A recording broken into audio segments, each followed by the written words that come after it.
Hello friends, welcome back to another reaction video. So दोस्तों, अभी just मैंने सुन्नी दीदी का व्लॉग देखा और व्लॉग देख के मेरे दिमाग में पहला क्वेश्चन यही आया कि सुन्नी दीदी रो क्यों रही हैं।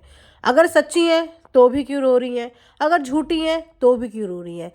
मेरा मतलब ये है कि सोशल प्लेटफॉर्म पे रो ही क्यों रहे हो। अगर अपनी बात रखने की हिम्मत नहीं है, आप लोग दिल से इतने स्ट्रांग नहीं हो, तो फिर सोशल प्लेटफॉर्म पे आओ ही मत। और अगर आते हो और आपके ऊपर कोई क्वेश्चन होता है तो उसको डील करने की हिम्मत करो। रोने धोने से कोई सच्चा या कोई झूठा प्रूफ नहीं होता। और दूसरी बात मैं ये बोलना चाहूँगी कि टालू भैया एक जगह का काम छोड़ के आए, दूसरी जगह स्यापा करने आए। मतलब एक जगह स्यापा करके आ चुके हो और अब दूसरी जगह स्यापा कर रहे हो। एक बहन की बेइज्जती करके अभी तक दिल नहीं भरा था कि अब दूसरी बहन को भी इन्होंने सोशल प्लेटफॉर्म पे लाके रख दिया है। ठीक है, अच्छी बात है कि अपनी बीवी की इज्जत करनी चाहिए और अपनी बीवी की इज्जत की परवाह भी करनी चाहिए। वो ये अच्छे से कर रहे हैं, अपनी वाइफ की इमेज क्लियर कर रहे हैं। पर इनको ये कोई हक नहीं बनता कि अपनी बीवी की इज्जत क्लियर करने के लिए दूसरों की बेइज्जती करें या ये दूसरों की आगे प्रिवेसी को ब्रीच करें। वाकई में इन लोगों की घर गृहस्थी देख के ना और इन लोगों की फैमिली को देख के सच में रिश्तेदारी पर से भरोसा उठ गया है। सच में भाई बहन के रिश्ते पर से भरोसा उठ गया है।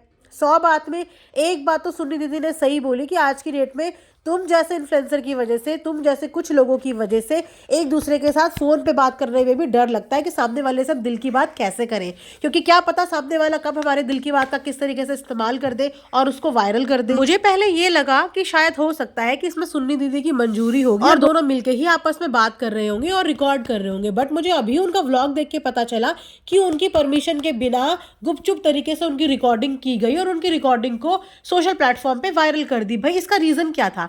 ना तो उन्होंने ऐसा कुछ बोला था कि आपको उनकी जो है रिकॉर्डिंग लीक करने की जरूरत थी। आप तो यहाँ पे अपनी बीवी की इमेज क्लियर करने के लिए आए थे ना, तो आपने सुन्नी दीदी की सारी वही बातें क्यों रिकॉर्ड करी जो बातें अपना दीदी से रिलेटेड थी। आप अपनी वाइफ को इंसाफ दिलाने की यहाँ पे बात कर रहे थे ना, अपनी वाइफ और अपनी बेइज्जती की बात कर रहे थे। तो वहां पे आपने इनकी रिकॉर्डिंग लीक करके क्या प्रूफ कर दिया? अपना तो आपने कुछ भी प्रूफ नहीं किया। आपके ऊपर तो अभी भी वही क्वेश्चन मार्क है जो था। इनफैक्ट आपने ये हरकत करके अपने ऊपर एक और क्वेश्चन मार्क खड़ा कर दिया कि वाकई में आपकी नजरों में ना बहनों की कोई इज्जत है ही नहीं और आपकी नजरों में पैसों का ही बोलबाला है। मतलब जो पैसे वाला है उसी से डरो, उसी से दबो, लेकिन जिसके पास कुछ नहीं है उसको बस बदनाम करते रहो, उसके लिए बुरा बोलते रहो। मुझे लगा था कि चलो ये नई शुरुआत कर रहे हैं, कुछ अच्छा काम कर रहे होंगे, कुछ चीज़ें अच्छी कर रहे होंगे, लेकिन इन्होंने तो ये एक बहुत ही वाहियात हरकत कर दी। मुझे ना तो देखो सुन्नी दीदी से कोई लेना देना, ना अपना दीदी से, ना ही इनसे। मैं यहाँ पे ह्यूमन ग्राउंड पे बात करती हूँ, न्यूट्रल बात करती हूँ। जो चीज़ मुझे जब बुरी लगती है, जिसका जो एक्शन मुझे अच्छा लगता है, मैं उस एक्शन की तारीफ भी करती हूँ। जो चीज़ मुझे बुरी लगती है मैं उसकी बुराई भी करती हूँ। तो यहाँ पे टालू भैया ने एक बार फिर से भरोसा तोड़ा है और किसी का नहीं, अपनी खुद की बहनों का भरोसा तोड़ा है। और अब दूसरी बात करते हैं सुन्नी दीदी पे। अब रोने का क्या फायदा? एक तरफ आप अपना दीदी की इतनी सगी बनती हो, सुख दुख में उनके साथ खड़ी रहती हो, और दूसरी तरफ आपने फोन पे आपकी जो बातें सुनी, अब उन बातों की सफाई के लिए आप यहाँ पे रोने के लिए आ गई। किस बात की सफाई? आपकी जो जो लाइंस आपने रिकॉर्डिंग में बोली वो सब दिख रहा था और उन बातों से सिर्फ यही लग रहा था कि आप चुगली कर रही हैं, कंसर्न नहीं दिखा रही थी। आप दोनों के बीच की प्रॉब्लम सॉल्व नहीं कर रही थी। उस रिकॉर्डिंग से सिर्फ यही लगा कि आप चुगलियां कर रही थी। इनफैक्ट आप और कान भर रही थी। आप वो सब बातें बता रही थी जो शायद कालू ने सुनी भी नहीं थी। आप ये वो सब बता रही थी कि अपना ने बोला मुझे 5% कैंसर होने वाला है, अपना ने बोला मेरे मरने पे भी नहीं आ रहा। ये सब बातें आप उनको बता रही थी, चुगली की तरीके से, समझाने की तरीके से नहीं बता रही थी। पहले तो आपको ज़रूरत क्या थी ये सब बातें उनसे फ़ोन पे करने की, जबकि आप ही कहते हो कि अब आपको किसी पे भरोसा नहीं, रिश्तेदारों पे भरोसा नहीं। तो आप उससे भी अच्छे हो, आप उससे भी अच्छे हो, आप सबसे अच्छे हो। एक इंसान देखो सबसे अच्छा नहीं हो सकता। और अगर आप अपने आप को बड़ी बहन कहते हो तो आपको दोनों जगह बैलेंस करके चलना चाहिए था। ना ही एक की बात दूसरे को करनी थी, ना ही दूसरे की बात पहले को करनी थी। आपने जब भी जिससे बात करनी थी सिर्फ समझाने की बात करनी थी, चीज़ों को सॉल्व करने की बात करनी थी। लेकिन आपकी रिकॉर्डिंग से आई एम सॉरी टू से वो सिर्फ और सिर्फ चुगली ही लग रही थी। और ऐसा हर बार क्यों आपके साथ ही होता है कि आप ही की रिकॉर्डिंग्स वायरल होती हैं और आप की रिकॉर्डिंग्स लीक होती हैं? क्योंकि आप बात करती हैं। आप जब दो तरफा की बात करेंगी तो आपकी बातें रिकॉर्ड होंगी और आपकी बातें जाएंगी ही बाहर। मुझे समझ में नहीं आता एक बात सिर्फ ये कि दोगलापन क्यों? आपकी पेंशन वाली बात को तो आए हुए एक पूरा दिन हो गया, तो इस बारे में पहले जिक्र क्यों नहीं किया? जैसे ही आपकी रिकॉर्डिंग की व्लॉग आया, फटाफट अपनी इमेज पे जब बात आई, अपनी इज्जत पे जब बात आई, तो इंसान फटाफट अपनी सफाई देने के लिए आ गया। लेकिन जब किसी दूसरे के बारे में बात करते हैं, तब ये बात कैसे भूल जाते हो कि दूसरे की भी कुछ तो इज्जत होगी। और दूसरे तो है ही नहीं भैया, इनके अपने हैं, अपनों की भी तो कोई इज्जत होगी। मतलब जब आप पकड़ी जाती हो, तब आप सामने वाले की तारीफ के पुल बांध देती हो, और जब तक आप किसी के आगे पकड़ी नहीं जाती, आप सबकी बुराई करती हो। कई बार अभी आपके आगे संदीप ये संदीप वो, आपने तो उनकी भी बुराई करी है, उनकी भी बुराई की रिकॉर्डिंग्स हैं आपकी। और अब आपने अपना दीदी की बुराई कर दी। किस किस की बुराई करेंगे और उसके बाद किस किस को सबूत देंगी अपनी अच्छाई के कि पूरी रिकॉर्डिंग लगाओ, पूरी रिकॉर्डिंग लगाओ। मुझे लगता है आप बड़ी बहुत है, लेकिन आपका भी दिमाग ना बहुत छोटा है। आप ढंग से चीज़ें सोच और समझ नहीं पा रहे हो कि मैं क्या बोलती हूँ, कैसे बोलती हूँ। कुछ भी मतलब मन में मुंह में कुछ भी आता है आप बोल देती हो। सामने वाला आपको जिस तरीके से डील करता है, आप उसी के बहकावे में वैसी बातें करने लगते हो, तो इसको बड़ा होना तो बिल्कुल भी नहीं कहते। एक इज्जत होती है कि इंसान अपनी खुद गिराता है, एक इज्जत होती है कि इंसान अपनी गिरवाता है। आपके भाई की इज्जत तो खुद ही गिरी हुई थी, क्योंकि उनके नशे की लत की वजह से। लेकिन आप लोगों ने, दोनों बहनों ने अपनी इज्जत गिरवाई है। वो क्यों? वो ये सब कारनामे करके। एक बहन के साथ जब ऐसा हो गया, तो दूसरी को तो फूट फूट के कदम रखना चाहिए था कि भैया जब इसके साथ ऐसा हो गया, तो मैं किस खेत की मूली हूँ? क्या मेरे साथ ऐसा नहीं हो सकता? अब आपके साथ भी ऐसा हो गया। अब आप बताओ कि अब आप अपने ऊपर उठती हुई कितनी उंगलियों को नीचे करोगी?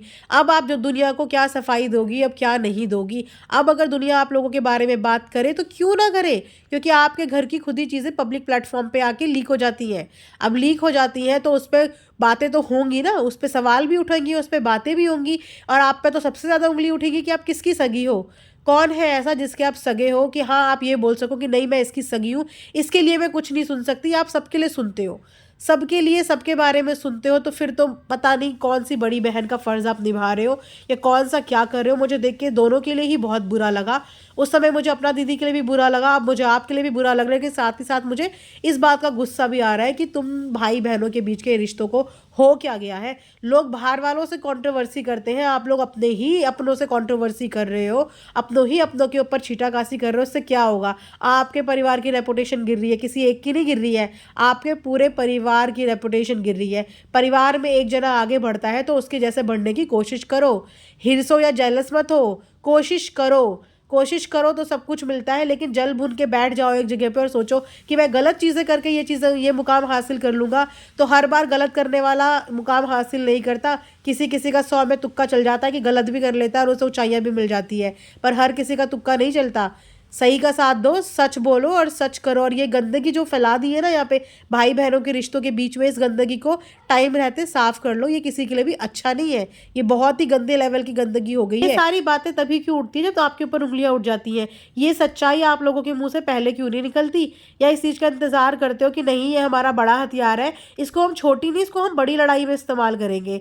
तो इसीलिए सबके राज सबके गलों के अंदर बैठे हुए हैं, बस इंतजार करते हैं कि कोई हमें कुछ बोले, हम तब इनके राज उगाल के सामने लाए। और होगा 2 दिन बाद ये लोग ठंडे पड़ जाएंगे, सब के बीच में प्यार दिखा देंगे और एक दूसरे के लिए मरने कटने को तैयार हो जाएंगे, और फिर बुरा किसे बनाएंगे बोलने वाले कमेंट सेक्शन वाले लोगों को, और जो इनके बारे में बात कर रहे हैं उनको। तो ये हमेशा से इनका ना उसूल हो गया है कि पहले कंट्रोवर्सी क्रिएट करो, खूब एक दूसरे को अटरम सटरम बोलो, खूब करो बेइज्जती, और उसके बाद हम साथ साथ है वाला कंटेंट लेके आ जाओ और बस सामने वाले की बेइज्जती करो फिर कि सामने वाले ने ऐसे बोला वैसे बोला। तो इनकी जो ट्रिक्स है ना, ये हमेशा से यही है और आगे भी यही चलती रहेंगी। मैंने भी इस बात पर रिएक्शन इसीलिए दिया बिकॉज इस पूरी फैमिली का नाम एक बहुत बड़े इन्फ्लुएंसर के नाम से जुड़ा हुआ है, और अगर आप पब्लिक प्लेटफॉर्म पे इस तरीके की इन्फ्लुएंसिंग करोगे तो इसकी फर्क जो है वो परिवार के सभी सदस्यों पे इक्वल पड़ता है। इसीलिए कुछ अच्छा कंटेंट लेके आओ, कुछ अच्छा सिखाओ, ताकि आपसे 4 लोग और चीज़ें सीखें। पब्लिक प्लेटफॉर्म पे आने का मतलब ही यही होता है कि कुछ अच्छी चीज़ें आप दिखाओ, जिन अच्छी चीज़ों को लोग आपसे सीखें और अपनी लाइफ में करें। ये गंदगी मत दिखाओ जिसकी वजह से 4 लोग और डिप्रेशन में चले जाए कि अरे अरे अरे ये क्या हो रहा है, और 4 लोगों के मन में और नेगेटिविटी आ जाए। वैसे ही ज़िंदगी में नेगेटिविटी की कोई कमी नहीं है। पब्लिक प्लेटफॉर्म पे लोग आते हैं थोड़ा सा एंटरटेन होने के लिए, थोड़ा सा अच्छा फील करने के लिए, टाइम पास करने के लिए, और अगर वहाँ पे आके भी यही ग्रह कलेश देखने को मिलेगा, यही नेगेटिव इन्वायरमेंट मिलेगा, तो लोग आके क्यों देखेंगे? क्यों देखेंगे? आप खुद बताओ ना। एंटरटेनर हो, अच्छे से लोगों को एंटरटेन करो, अच्छा प्लेटफॉर्म है, एंटरटेन करो। Thanks for watching earth mom Dehradun.